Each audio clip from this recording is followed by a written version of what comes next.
Hello and welcome to the NBA Outlet, presented by OTGBasketball.com. I'm your host, Nick Fay. With me, as always, Kory, Waldron, and special guest, Jorge, Cantu. What is up, fellas? How we doing? What's going on, Nick? What's going on, Jorge?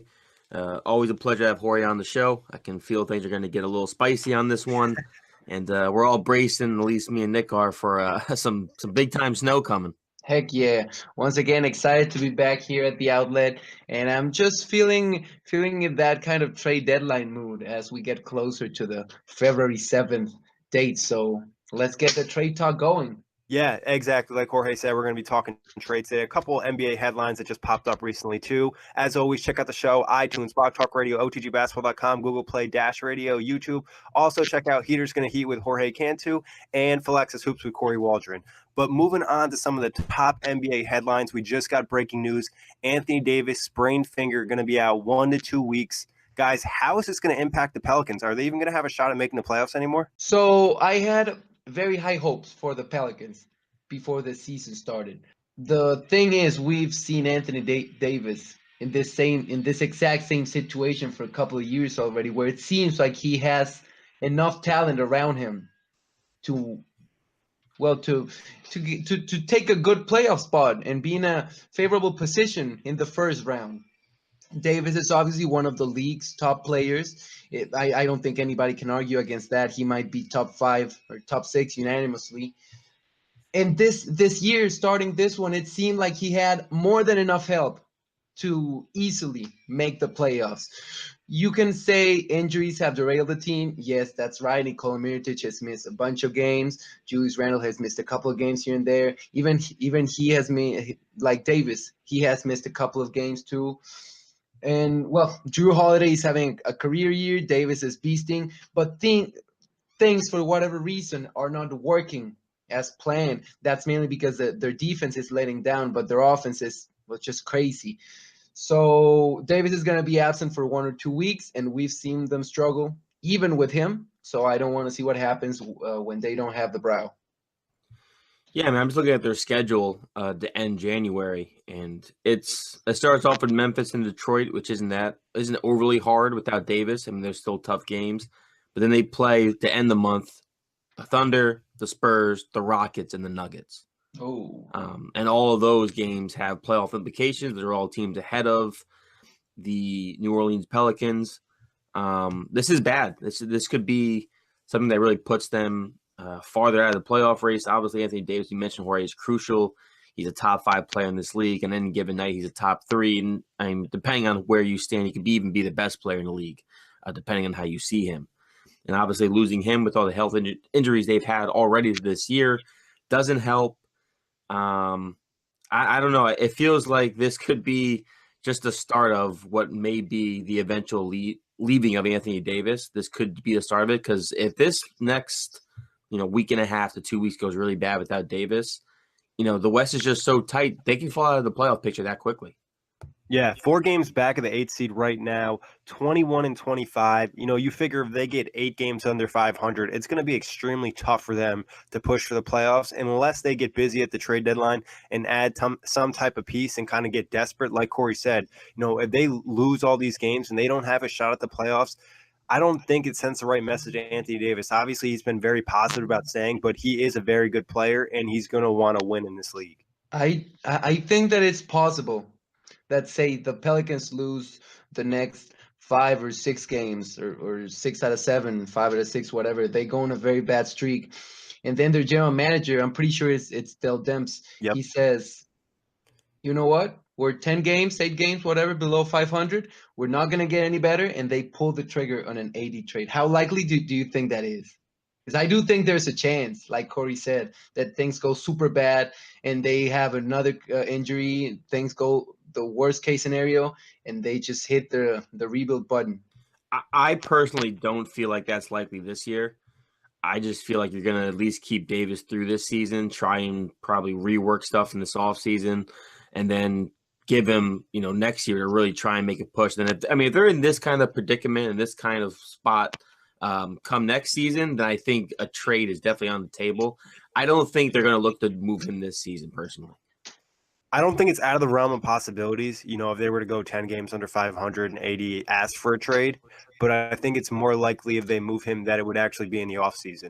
I think if they had a really bad year, it's just a little tough in terms of the timeline. It's already, January 19th, like Jorge mentioned earlier, February 7th is the trade deadline. So they'd have to get busy very quickly. And for a trade like that, it would take a little bit more time. That's a fair point, but I still have the Lakers as a dark horse in the not a dark horse after everybody has reported that they have interest, but they can make a move at any time because they have so much cap space at their disposal that they can make a quick move, just throw in a couple of young players, a couple of picks, and they can make any move they want. So that's the biggest danger. But I see where you come from. That it's more likely he gets traded in the offseason or things get worked out there. So, we'll see what happens. Well, I hope things don't go too bad for the Pelicans. Yeah, it's obviously going to be a big, situation that we're going to follow over the next couple of weeks, and it could really determine his future in New Orleans. A couple quick notes, guys. We can just mention it, and you don't have to get too deep on this. DeMarcus Cousins played his first game last night with the Warriors. What were your thoughts on that? I know, Kory, you watched the game. I mean, I know that right from the get-go, he had that Durant gave him a little pass off a cutting route. He slammed it home. Looked really explosive on it too. Plenty of fouls for DeMarcus Cousins. Fouled out. wanted to make up for the missed time in just 15 minutes. He fouled out. But he also had 14 points in those 15 minutes.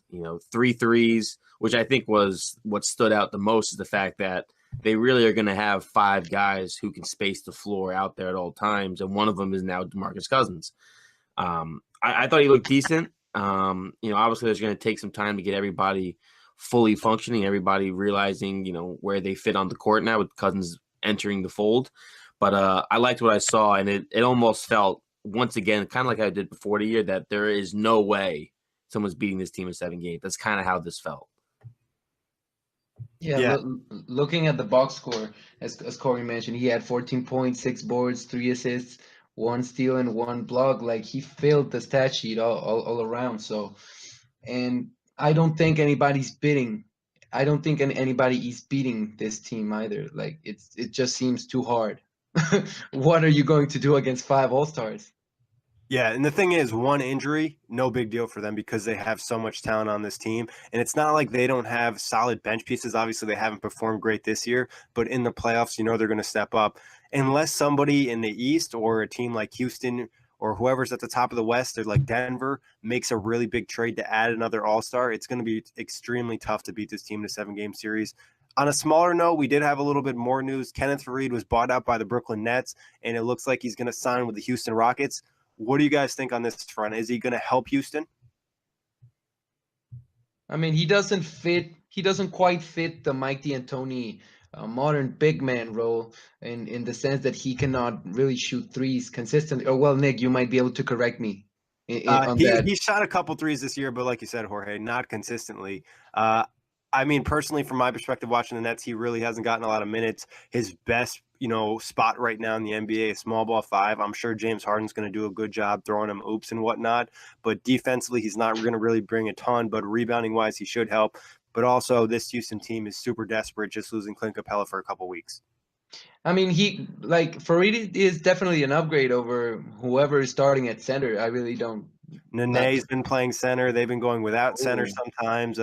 Marquise Chris has been getting minutes, so it's been pretty ugly at Houston at the center spot. Jared Allen just had his first 2020 game against them this week. So so that Kenneth Faried, definitely a clear upgrade. And as you mentioned, he's at best beastly small ball 5 because of how aggressive and how reckless he is at attacking the rim and fighting for rebounds. He wasn't called a manimal at one point. He made the Olympic team, so. I'm pretty sure he still has a couple of good games in him. Just he didn't quite find the opportunity with Brooklyn, and he could help most teams. I'm pretty sure about that. So Houston gets a nice addition in the meantime while Clint Capella is out.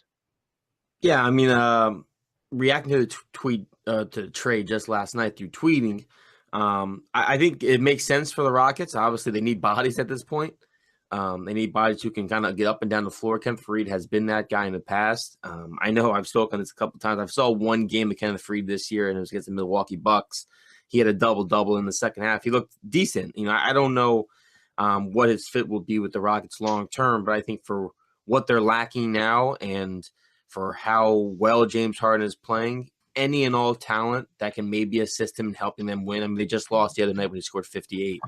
So they were going to do everything they can just to get, shout out to the Nets, so he get some sort of help to help push, this team farther up into the Western Conference. I think Ken Freed's a solid move for now, but it feels like there's more coming.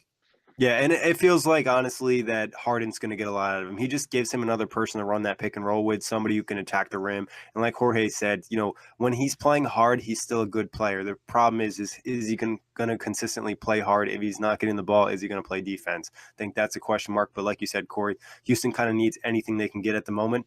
But moving on from the headlines, moving on to the OTG trade deadline, like we've been talking about the last couple of shows, be sure to check them out. We're going to start with day 11, and this is via Jack Manuel.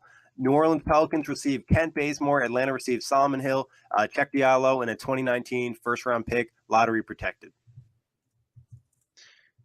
I like the lottery protection. It gives the Pelicans some Insurance. Yeah, and it's an insurance policy because it's not a given that they'll make the playoffs, and even less now with Anthony Davis out for the foreseeable future. But Bazemore would be a nice addition. I'm pretty sure he's still injured right now, right? Yeah, it's also probably something to do with Atlanta necessarily not rushing him back and wanting to play the young guys too. Yeah, it seems like a good move for both sides. Obviously, the incentive for Atlanta is the pick, and it's at this point with Davis out, there's no saying if it will convey or not. But still, Diallo is a nice big man because I've heard they're also trying to ship Dwayne Dedmon out. He's another veteran that can fit well in other teams, say the Warriors or even the Rockets, who need some help at center. So I like the trade. It's good. I think it's a solid trade. I mean, obviously for the Pelicans, this was made prior to Anthony Davis getting hurt, but a kind of versatile wing like Kent Bazemore can do a little bit of everything. I think that's definitely an upgrade over Solomon Hill, who has been really a dud for the Pelicans over his stretch there. Chuck Diallo, still a very young guy, doesn't necessarily have a role in the NBA long term. Atlanta gets another asset in the pick, and the Pelicans get another win-now player. I think it's a pretty fair trade. Yeah, I like the trade too. And obviously the Anthony Davis news kind of impacts it, but Bazemore could give them the boost. They need help on the wing. They need some depth out there. And from the Hawks' perspective, you take on the bad contract of Solomon Hill, who has another year, another air on the trade machine. And Diallo's a young piece where he hasn't really proven much. He's had a couple big summer league games. Maybe they can get more out of him, and then they get the first-round pick, which is exactly what rebuilding teams are trying to do. So I think solid trade from Jack. Moving on to day 11.1, we got the Atlanta Hawks again receive Lansing Galloway, Glenn Robinson III in exchange to the Pistons for Jeremy Lin. I don't know about that one. Like, to the Pistons, are they trying to play Jeremy Lin and Reggie Jackson together? Because I get that Lin, he doesn't really have anything to do in Atlanta at this point, but I think the Hawks can do slightly better for him. And well, then there's Langston Galloway and what was Glenn Robinson?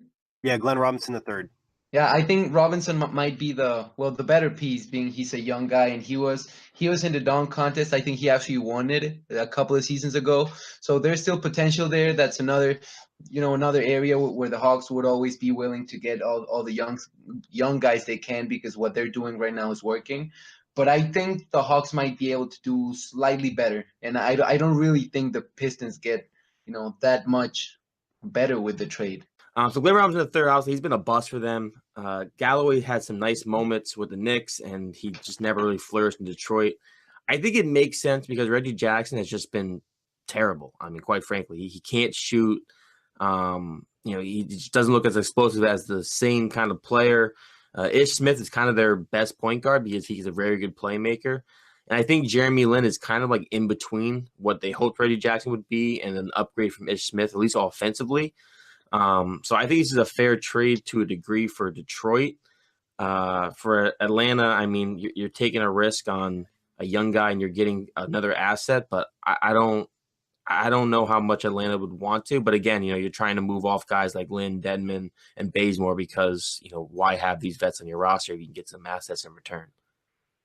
Yeah, I think from the Detroit side, it's a great trade. They're really not giving up much. They're getting Jeremy Lin, who could be a fill-in starter. Reggie Jackson is out with injury, or if he's just not playing well, and you can use him as that combo guard, gives him a little bit of three-point shooting too. From the Atlanta side, it doesn't really seem that enticing.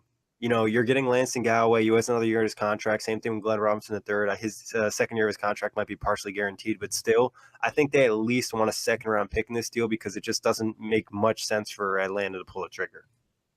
Right, I think they can do better. Like Yeah. there might be better offers out there for them, but if they get desperate and there's no other the teams calling at the trade deadline, the Hawks need to do it because there's no point in keeping these guys, these veterans that can play. Honestly, if you're asking me, if I was the Hawks in this situation, I'd probably just buy out Lynn instead of taking that trade because why do I want to have that extra salary on my books when I can use that to potentially take on a bad contract for another pick? Well, that makes sense. Yeah. Moving on from that one, 11.2, our guy Jeremy Freed. Cleveland receives Justin Jackson, Skal Lesbier, and Sacramento receives Rodney Hood and David Nwaba. I like that one because Hood and Nwaba are guys that can kind of contribute right now, on a more present day timeline than Jackson and Labissiere. But I don't think people have noticed how good, because Jackson has done a couple of things that have, flown under the radar. And I think Zach Lowe pointed it out in his last 10 Things article last Friday. And looking, I obviously don't watch Kings games regularly, but looking at the buzz he's been creating online, Jackson can do some things. It's obviously going to take a little bit of time, and Labissiere is more of a long-term project. And given the Cavs are just in the dumpster right now, and the Kings are actually looking to make a push, it seems like a fair trade to me. Yeah, I'm okay with this move. I actually am a big fan. I think I commented on this on Twitter because I actually enjoyed it. I mean, from the Kings' perspective, I think Rodney Hood gives them another offensive weapon, a decent defender. David Nwaba, I'm a huge fan of, and I actually said his name really freaking well. But I enjoy the energy he plays with, a really good defender. Was getting better offensively. I'm not sure his offensive numbers this year. I actually haven't looked at them. I don't watch much Cavalier games, guys, believe it or not. And for good reason. Last night I watched some of that game. They were losing like 80 to like 50. And I was like, yeah, this is exactly why I don't watch Cavaliers basketball. Damn. But David Nwaba, I think, is a solid piece. And then for the Cavs, Justin Jackson is a nice young wing. Obviously, they're still trying to figure out who's going to be there long term. They get a couple more young guys to throw into the mix, and maybe in bigger roles in Cleveland, they find out that Jackson or Labs figures out their long-term solutions. Yeah, I think it works out for both sides. Sacramento gets a little better now. The Cavs get a couple young pieces they can kind of take flyers on and see how it works out. Solid trade in my eyes. Moving on to day 12, Nick is back at it again. This is an interesting one and kind of with the latest Dennis Smith Jr. news. Orlando receives Wesley Matthews and Dennis Smith Jr. Dallas receives Nikola Vucevic and Terrence Ross. Oh, that's a really good trade. I mean, I do think the Magic can do slightly better for Vucevic because he's been he's just been nuts this season.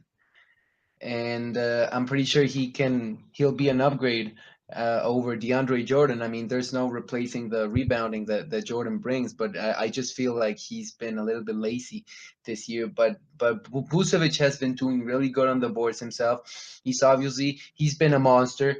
Those who play DFS know that I've been having him there for a couple of days, and he's been rewarding us.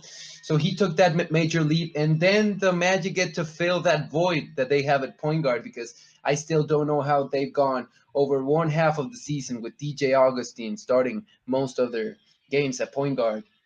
So Denny Smith, he gets a new situation because it seems like it's time for the Luka show in Dallas, and then the Mavericks get they get Vucevic, who is a really, really nice offensive weapon, and I'm pretty sure he'll complement pretty well with Luka.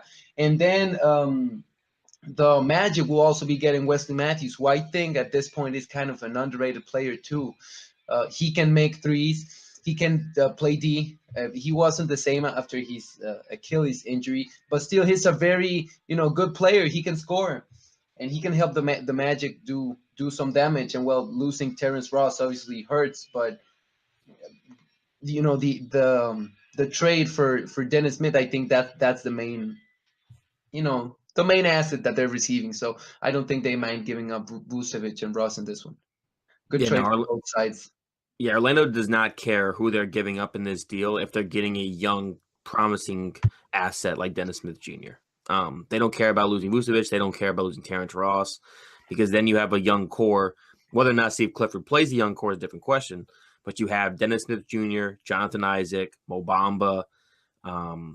I'm probably forgetting somebody. Aaron Gordon's still pretty young. Aaron Gordon, too. Oh, Yeah, that's Aaron the name I probably should have named first. But they have, obviously, a decent young core if they were to pull off a trade like this for Dennis Smith Jr. And then Wesley Matthews, just a contract filler. You got to make everything work. Obviously, Dallas has been trying to move him for the last couple of years, and you don't need to attach a pick probably because you're getting Dennis Smith Jr. That's your draft pick. And then for Dallas's perspective, Vucevic and DeAndre Jordan on the same floor or on the same team, I would say that's not a long-term fix, and they've said that DeAndre Jordan, they probably won't give a multi-year extension to this upcoming offseason. But Vucevic would definitely make them more dynamic from the center position. Obviously, he can shoot more. He's a very good rebounder. He would just give a different offensive dynamic to that offense. Luka Doncic would probably love to have, a big-time big man who can score. Obviously, DeAndre Jordan's very good at what he does, rim running and rim protecting and rebounding. But, his offensive game is limited to oops and, putback dunks and everything around the rim. Vucevic can expand that, help him stretch the floor.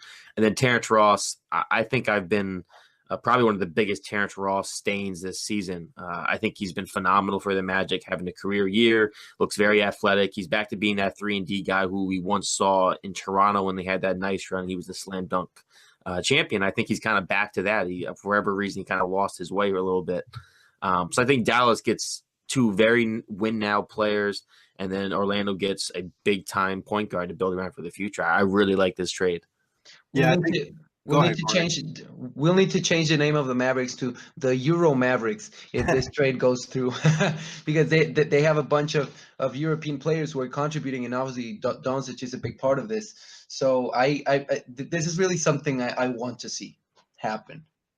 And I think, for Orlando, it pretty much signaled they're not going for the playoffs. But like Kory and Jorge mentioned, you'd be getting your, point guard of the future in Dennis Smith Jr. and Vucevic and Terrence Ross. No guarantee they're in the long-term plans anyways, both expiring. So it helps Dallas kind of get the win now. And it gives them flexibility where they're looking to have that open cap space for the summer anyways, because they're going to be one of the top teams in terms of cap space this summer. So I like the trade as well. On to 12.1, Teo back at it. He's got the Atlanta Hawks receiving Wilson Chandler and Markelle Fultz, and the Sixers receiving Jeremy Lin and Taurean Prince. Ooh. On paper, it seems like a good trade, but do the Hawks really want to take a flyer on Markelle Fultz? Like, Chandler is an expiring contract, and it's just another veteran that is supposed to be there in Philly to help them, fill that void at the forward position. But is Markelle Fultz really, that big of a, I don't know. It seems this obviously would help the Sixers much more, because Prince has, I believe he was the best player in the Hawks last year. He showed some very, very impressive, massive improvements from what he has seen prior. But I don't really know if the Hawks want to do this. Okay. For the Sixers' perspective, getting Taurean Prince and Jeremy Lin is big time, because Jeremy Lin's a good backup point guard. We've mentioned his playmaking ability. Taurean Prince is also really good. Probably underrated how good he is in Atlanta.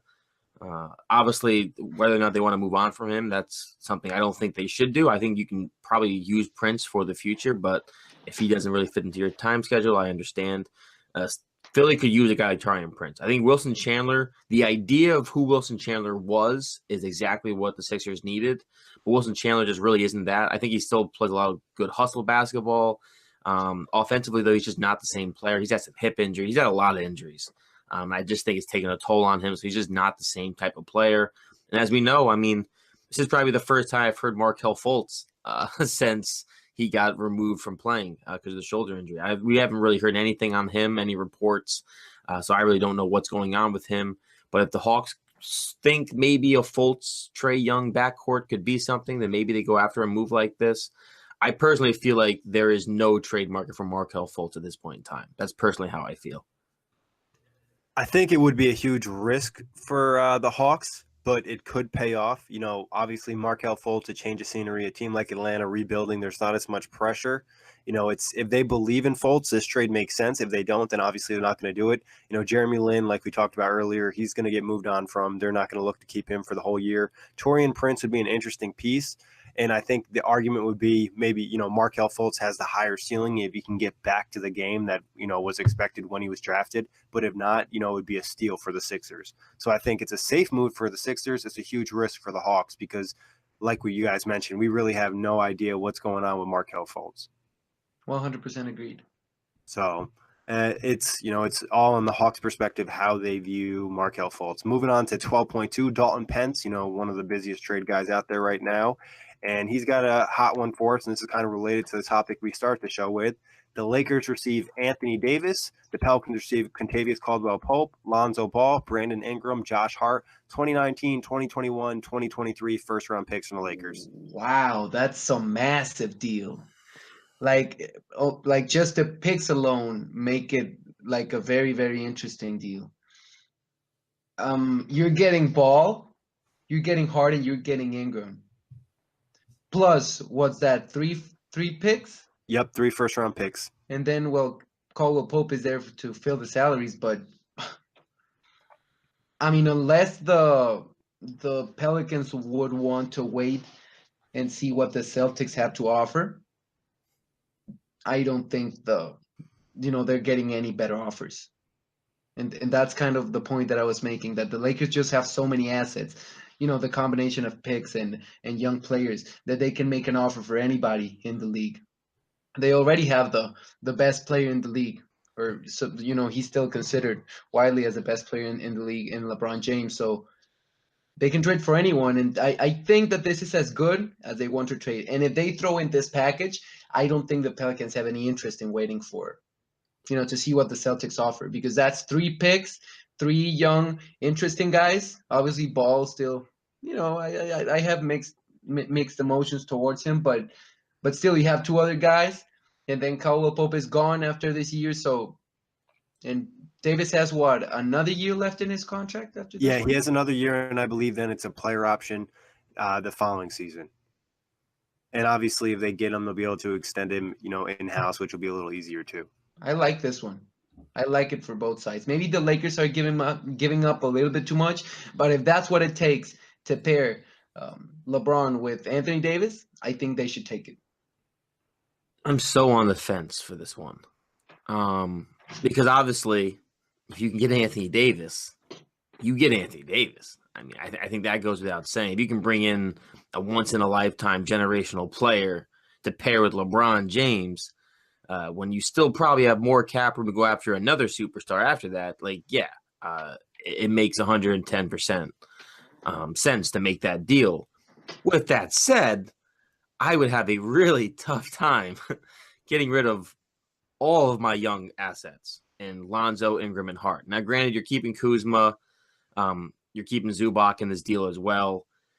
I'd actually probably try and package Zubac in and maybe keep Hart, or just some scenario. I don't want to. For me, what really sticks out is I wouldn't want to give up Ball, Ingram, and Hart to win now. And maybe that's wrong, but I still don't think necessarily Davis and LeBron, depending on the third star they would bring in, is good enough to compete with the Warriors team as constructed, especially if, depends on who stays and who goes. We know the contract situation is coming up for them, and Durant's future and everything else. But I just feel like that's a lot to give up, and it just feels like you're hurting your future. Like LeBron went there because of all the young talent and everything else. And I get it. Anthony Davis wasn't available. Maybe he wasn't in the forefront of who they wanted to target. But if you're losing all these young assets, Rondo then becomes a pivotal member of this team. You're relying on LeBron, who's already missed the most games of his career this season, to stay healthy over the duration of these next couple of years because you're getting rid of youth. I just see a lot of downsides to a trade like this.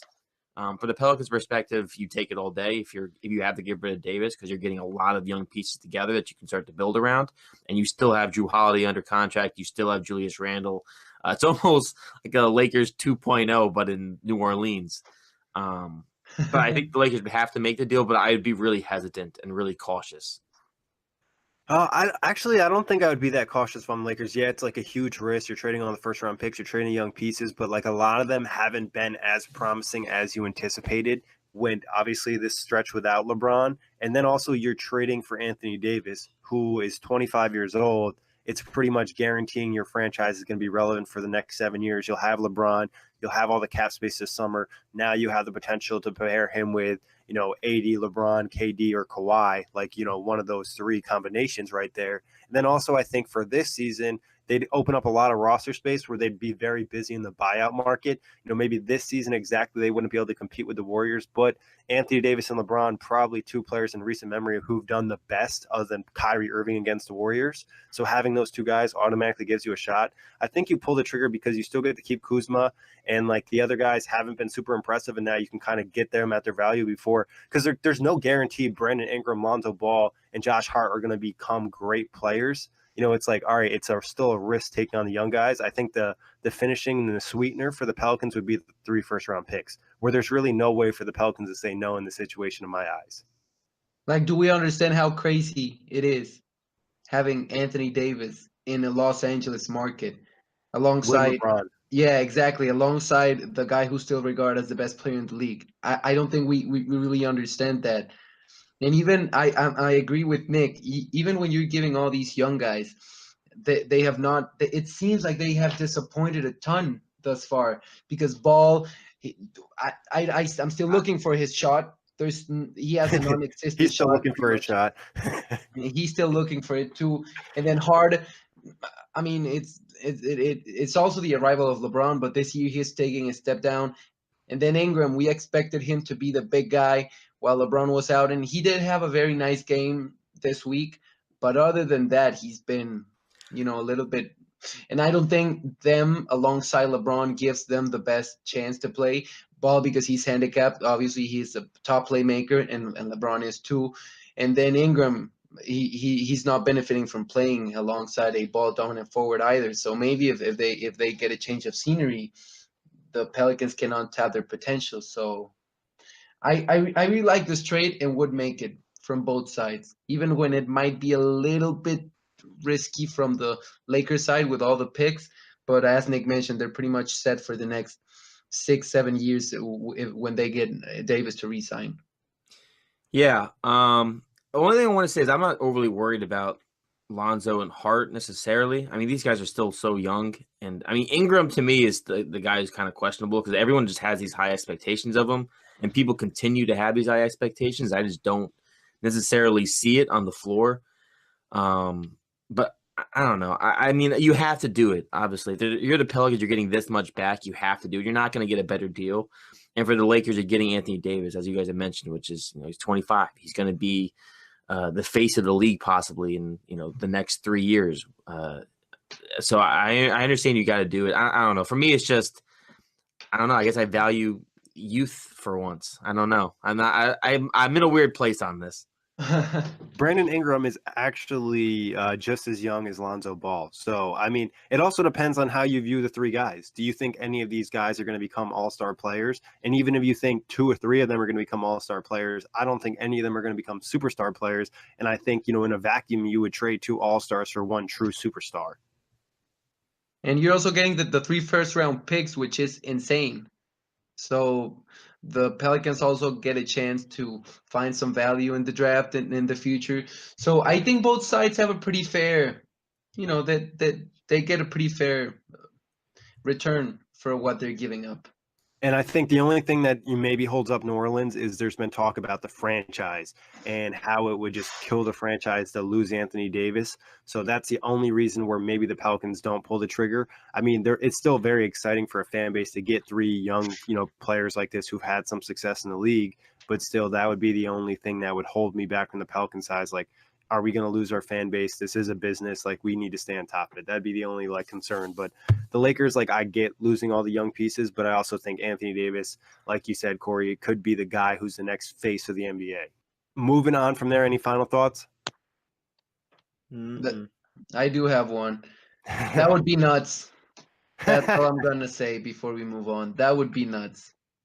I agree. It would be nuts. I don't see it happening this season, but like we said, I think it's more likely in the offseason. But moving on to day 13, which is today, we'll have more trades probably dropping later in the day.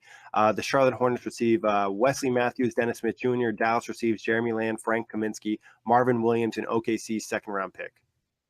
Oh, no, that's an awful trade. I'm not doing that if I'm the Mavericks. I excuse me, whomever created this trade, but what? No, it just sounds like the Mavericks are giving up Dennis Smith Jr., who can, he should get back a first-round pick, and then they're getting Frank Kaminsky and Marvin Williams, and those guys are not, somebody who will contribute right away as for what they're trying to do, but I don't like this one. I mean, I don't know if necessarily the assets match up, but I disagree with those guys not being able to help out the Mavericks right away. I think Marvin Williams is a very capable stretch four. I think Jeremy Lamb has been the best version of himself the last couple of years as a two guard. I think they get better offensively. I think they get a little bit better in depth. Wesley Matthews is just a shell of himself. And then, the Hornets get Dennis Smith Jr. And yeah, granted, it's probably not the right value for Dennis Smith Jr., but the Mavericks are also in a really bad position right now because they said they wanted to trade Dennis Smith Jr. Then they said, let's try and fish it and go forward. And then they had practice, and Dennis Smith Jr. basically said, F yourself. I don't want to be here. You guys, you think you can just tell me you're going to trade me and then say, hey, let's move forward? Like, no, I can see, what you think of me and how you guys feel about me. So, that situation now, it's not like the Mavericks they still have leverage, obviously, but anytime a player is now sitting out and not going to practice, it makes the question, what is the actual value for Dennis Smith Jr. now? But then for the Hornets, you get a nice young piece in Dennis Smith Jr. I feel like if they make a deal like this, they're afraid they're going to lose Kemba. This, to me, strikes me as Kemba Walker might leave this offseason. Let's get another franchise guy possibly, to run the franchise after he possibly leaves. So I think it's decent. I think this trade makes more sense after knowing Dennis Smith Jr. refused to go to practice yesterday. But you're probably right, Jorge. It's probably not the right value for Dennis Smith Jr. But wait, hold on there. The apparent reason why the Mavericks are trying to get Dennis Smith Jr. out of there is because he's not comfortable not anymore. They want to keep him position. Not anymore. They want to keep him. It's supposedly they want to keep him, but with Luka Doncic running pretty much the point guard position, it was apparent that Dennis Smith Jr. was uncomfortable not playing point guard after just being drafted a year earlier. But if the Hornets are planning to keep Kemba, then that defeats the whole purpose because Dennis Smith Jr. would be then stuck playing the two or playing alongside a ball-dominant point guard, maybe more than Doncic. So is there any incentive for Smith to get to Charlotte? That's just another point I find against the trade. Yeah, I think it would be interesting on that front is what's his role in Charlotte, but I think a great coach could find a role for any player. James Borrego's done a good job. I'm not sure he's a great coach yet, but I think they could find his fit in Charlotte. And like Kory said, it could be kind of Kemba insurance because I don't even think you could play both guys together. They're both around, a shorter point guard in the NBA. It's not like one of them can really play two guard. The one thing I really don't like from the Dallas side too is they probably have no interest in taking on Marvin Williams' contract. Like He's a solid player, but like I said earlier in the show, they want to maintain their cap space. They're going to be one of the top cap space teams this summer. So taking on Marvin Williams, who's a solid player, but he's not going to really move the needle. I think in this trade were to happen, it would probably have to not include Marvin Williams and maybe another second-round pick or possibly, a heavily protected first-round pick. But, Charlotte's not really in a situation to trade their first-round pick because there's a good chance they're not going to make the playoffs. Maybe we could relocate this move to the Bad Trade Marathon or something. Oh, God, nice. That's fired. No, I'm kidding. Who was it who wrote this one? Nick wrote the trade. Nick, I'll be sure to let him know. Nick, if you're listening, it's not personal. I just feel like the trade is terrible. I think to defend Nick a little bit, moving a player in Dennis Smith's situation, like Kory mentioned earlier, is probably one of the most difficult things because his trade value is very hard to speculate on because of the whole situation. Yeah, the Mavs are saying they're open to keeping him now, but that's probably just an attempt to maintain more leverage, which they've lost most of at this point. And Dennis Smith Jr. hasn't been the most impressive sophomore player in the NBA. He's really struggled. His jump shot is inconsistent. There's been questions about his decision making. Obviously he's uber athletic. He's still a little undersized though, so there's plenty of question marks that come with him. I think they'd be better off probably trading to a team that's a little bit worse that just wants to take on the young player strictly. What about Phoenix that also has a big boy to point guard? Yeah, and they that would be mentioned another being a team that was interested. Yeah, they're. Oh, I didn't read the headline then, but yeah, I mean, I think maybe another team that needs some help at the guard spot. I don't know. Maybe even we mentioned the Pistons that have been, with Reggie being terrible. I don't know how the salaries for things could work, but I think it would be much better. And I say once again, especially if the Hornets plan on keeping Kemba, which I'm pretty sure it's their intentions right now. Then they, like Dennis Smith would be a better fit in a place that the guards are kind of like their weaker spots. So I mean, we'll see how it goes, but he's still undersized, so he needs the right players around him for the deal to work out. Kory, what are some spots you like Dennis Smith to go to? I mean, I think Orlando makes a lot of sense. I think Phoenix would make a lot of sense. Both those teams also have enough like win now assets. I think that you can package in that could interest Dallas.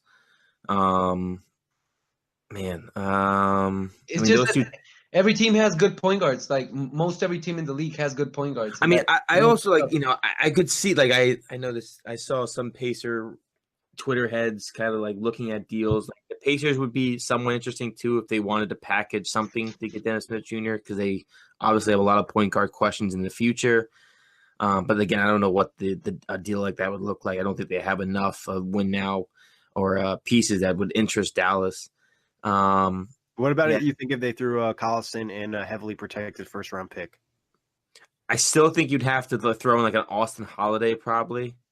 And right now, Pacers Nation is like we're all on board with Austin Holiday. Like he's the truth. Aaron Holiday, right? Aaron Holiday, my Austin Holiday. That's the fourth brother. He's coming up next year. Aaron Holiday. He's been fantastic. I mean, he plays like 5 minutes a game, and he still gets like 6 points, 2 rebounds. Like he just goes absolutely crazy whenever he gets playing time. So those are like 3 teams that pop up in my head. I could even see maybe Utah if they could figure out a way to package like a Jay Crowder or I don't know, a couple other smaller guys that get Dennis Smith Jr. They could use the point guard help, especially having a nice young guy next to Donovan Mitchell and Rudy Gobert long term could be pretty fun. What in terms of Phoenix, what do you guys think? Are you thinking something along like just a straight up Josh Jackson, Dennis Smith Jr. swap? Josh Jackson has been very, very disappointing. I don't know if it's just that the Suns have no idea how to use him or how to develop him into a better player, but that doesn't seem like the case looking at what they've done with Devin Booker. But with that said, I don't know, maybe TJ Warren? TJ Warren could be a guy that helps Dallas right now. But I don't know how the salaries match up in there. That's my only concern. Kory knows. TJ Warren, what Kory said makes around like 10 to 12 mil. Yeah, he makes between 12 and 14 mil, I believe. Oh shoot! So and maybe he has a long-term contract too, which I really think that Dallas is trying to stay away from long-term contracts unless it's a really good player for this offseason. Right. The one thing in his favor, though, he is 25 and he is having a career year. But again, I don't think this is the kind of guy when you already have Harrison Barnes 2 locked up. Do you want to lock up another type of wing long term? Good point. Yeah. I agree, Kory. All right, guys, that pretty much wraps up the deadline. Like we mentioned, check out otgbasketball.com for all the latest mock trades we got going out there. Kory, I'm going to pass it to you for the game we got rolling today. So it's another stat line game. Hey! But this one is predicated around only guys in trade rumors. Interesting. Ooh. So different little element. So you guys already have one little hint of what type of players are on this list. There's 7 guys. So it's pretty much a best out of 7. I'm letting you guys go head to head. I'm probably going to sit this one out. Well, I mean, you already know the stats, so you kind of got to. Yeah. I'll set it on the record. Oh, man, it's such a blonde moment. Oh, I was humiliated last time I came to the show. that's hilarious. So I need to win this one just for the sake of my, of Pride. pride. This is a pride game for you, Jorge. Okay, so here we go. I hope you had your Wheaties. So first up, we have a point guard. He is in the, and you get 2 guesses. The first guess was just a conference guess, and then the next guess I'll go to the division. First guy, I almost said his name. Point guard, Eastern Conference, comes off the bench. He averages 10.4 points per game, 2.4 rebounds per game, 3.6 assists per game, on shooting splits of 47.8 and 34.7. Jeremy Lin. Yes. What? You didn't even give me a chance to think about it. Damn. Hey, if you know, you know. This is Jeopardy or whatever it's called. It's a kill throw game, Jorge. All right. So okay. Next up. Let's see how this is All going. right. Okay. Next up, point guard, Western Conference, 12.6 points per game, 2.6 rebounds per game, 3.9 assists per game, 44.3, or shooting splits of 44.3, 37.5, has been a starter majority of the season. Dennis Smith Jr. Yes. Okay. We're even now. Points are that high? Yeah. Wow. I that's what I was gonna go Dennis Smith Jr., but I was like, wow, I'm surprised. Yeah, he's actually not shooting bad. I was surprised too. I thought he was playing worse. You happen to know how many 3-point attempts per game he has, or no? I can look that up quick. I'm right here on basketball.com. He is shooting 3.7 attempts per game. Wow. It's not terrible. No, that's not terrible. Wow. Okay. We might be valuing Dennis Smith Jr. more than before then. Yeah. Wow. Okay. Next up, shooting guard, Eastern Conference, starter, averaging 14 points per game, 4 rebounds per game, 2.6 assists per game, on shooting splits of 44.1, 32.7. Kent Bazemore? Yes. Oh, you bit me to it. I was about to say Bazemore, but then I heard the 3-pointers, and I was like, "Wait, does he shoot 32 from 3?"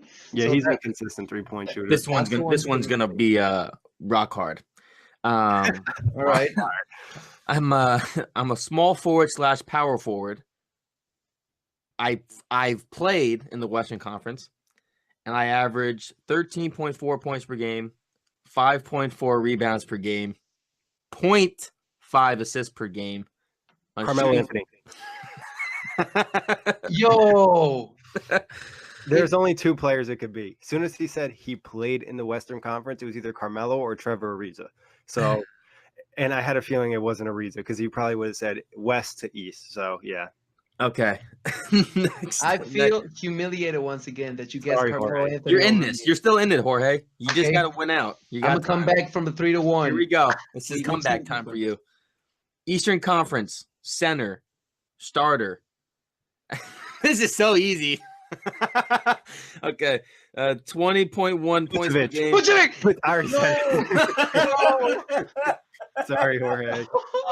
Way to go, Jorge. This isn't fair. Keeping it alive. Okay. No, Kory, I got it first. Oh, did you? Yeah. What? No. I got Go to the tape. I have to go to the tape. We're going to have to go to the Cape for that one. We're going to have to see in the future. I don't know. That was close. All right. Let's say I'm still in the game for the sake of the. Yeah, sake of the well, game. even still, right. you're alive because that one's we got that's being reviewed back in in Syracuse. Oh, Western Conference shooting guard comes off the bench, averages 10.2 points per game, 2.7 rebounds per game, 1.1 assists per game, shooting splits of 42.4, 35.4. Wesley Matthews? Caldwell Pope. Ooh, there you go, Jorge. Hey. Yeah, He did, but that was a trick. That was a bad question because he has started the last 2 games, but majority he's been a bench player. Yeah, It's okay. Caldwell Pope has. I think Matthews has started a bunch of games too, right? Yeah, probably. Yeah, I think they've both kind of like been in and out of starting rotations. I feel Both I'm not not positive on having what Matthews.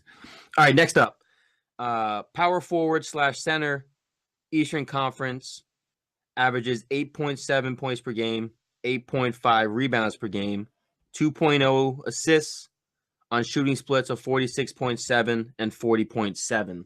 Dwayne Who am I? Dedman. Is that Dwayne Dedman? No. So we have one more guess.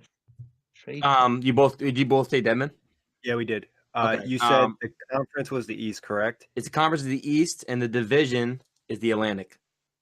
And he's a trade candidate? I think so. In my eyes, he is. Wait, so He's been involved in a couple trade deadline marathon deals. Atlantic Division. Noah Vonleh? Yes. I I feel like he's a good candidate. Yeah, no, he is. He is for Definitely. sure. No, I think I was. I don't know. I just like the stats. I didn't think off the top of my head for some Really reason. good stats. Yeah, they are. I'd be interested to see his 3-point attempts as well. I have him up right here. He's shooting 2.1. Oh, that's not terrible. Enough No. to keep you honest. Yeah. major prop, Nick, because I would have never guessed Vonleh. Like I was thinking, I don't know, Pistons or Nets thing, but no, never would I have guessed. The only other person I would have considered in that division was maybe like Mike Muscala, but the rebounds are way too high. Yeah. He's been solid for the Sixers too. I forgot about the Sixers. But that's it. Nick wins the Guess the Line trade edition. Jorge, you may have had 3 right. We're gonna have to check the tape on Vucevic. Right. But either way, Nick is 2-0 now against you. This is getting hot and heavy. I'm gonna come back next week. I'm gonna learn everybody's stats, and I'm gonna humiliate Nick back. God, Jorge. God. I feel the hate all the way in Connecticut right now.